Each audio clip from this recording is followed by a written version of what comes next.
this is me, Helmut, and well, you found one of those buttons. The button you found happens to be about how to be an expert, how to be perceived as an expert. You are one, no doubt about it. You know. So, first of all, let me tell you this. All the buttons down here, all those strategies, they're equally important, literally. There's no such a thing like one thing is more important than the other one. And keep this in mind, the public, the people who come to you cannot, especially if you're a dentist, they cannot perceive, they cannot evaluate whether you're an expert or not. So 99% of the time, if they like and refer you, they will actually refer you because you're a jolly good fellow, because they like you, you and your staff, they like the ambience, they like that whole feeling. Nevertheless, you want to be perceived as the expert. And you cannot do that by you saying, I'm good. You cannot do that with flyers and coupons and name it. You cannot do that. How do you do that? Number one is the media. The media must talk about you and give professional opinions. Frankly, those opinions could be not in your field.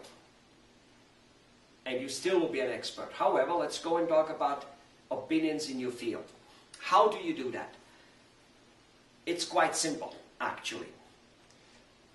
If you want to talk about something in your field and you go to the media in your local area, which is important, that's where you need to be, local area, because that's what the people who will be spending money with you are reading. All right? A local media does you better than being in dentistry today if you happen to be a dentist. That's just all there is to it, which doesn't mean we wouldn't want to get into dentistry today also, I'm not saying, okay, because we can, you know, reuse it. However, the way to get in it, so if you just go and talk about a particular health matter, chances are you'll not get in and the media will tell you, go and advertise with us. The way to do it is, you scan with large newspapers, New York Times, LA Times, this type of paper, and, you know, kind of that type of paper, what articles which have appeared about a particular topic which is somehow in your arena. Also, you scan medical magazines, big ones, okay, which wrote about something, okay. To a certain degree, the ones to the public are usually slightly better, but not necessarily, you know, exclusively better. And you find out that XYZ magazine, and by the way, that could be a magazine, it could be a newspaper, and it could be in the country or outside the country, Japan, Europe, for that much in Africa, Singapore, doesn't matter, all right? So somebody writes about something in one of those big things. Usually they have a particular person or an institution they kind of write about, and he says this. You take both, the guy who they were talking about and the media, the name of the media. So let's say New York Times talks about a Japanese researcher in a Japanese or in a European university. Who cares?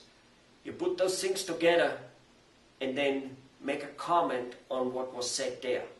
Positive or negative, against or for, does not make a damn difference. You keep your personal integrity and you say what you say.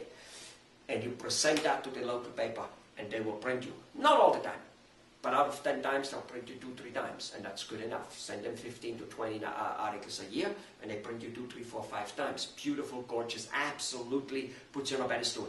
The other thing would be a book. You've got to write a book. Okay, writing a book is superbly important, superbly important. There is nothing better than a book. Okay, a book puts you on a pedestal. A book gets you invited to the TV, radio, television, everywhere. And of course the media, the printed paper writes about it too.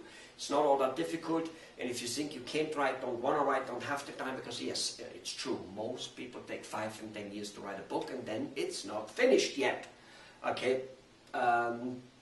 Normal publishers take anything between 2 to 3 years to publish a book after it's written. So most likely you want to go to a ghostwriter. There are plenty of them around. Of course, we have one also, or we have many. And publish it and then make it a bestseller. Let me tell you something, making a book a bestseller is much easier than you might ever have imagined. And the difference between writing a book and being a book bestseller is like, if you have a book, you went to the Olympic. Great thing. If you're a bestseller, you won the gold medal.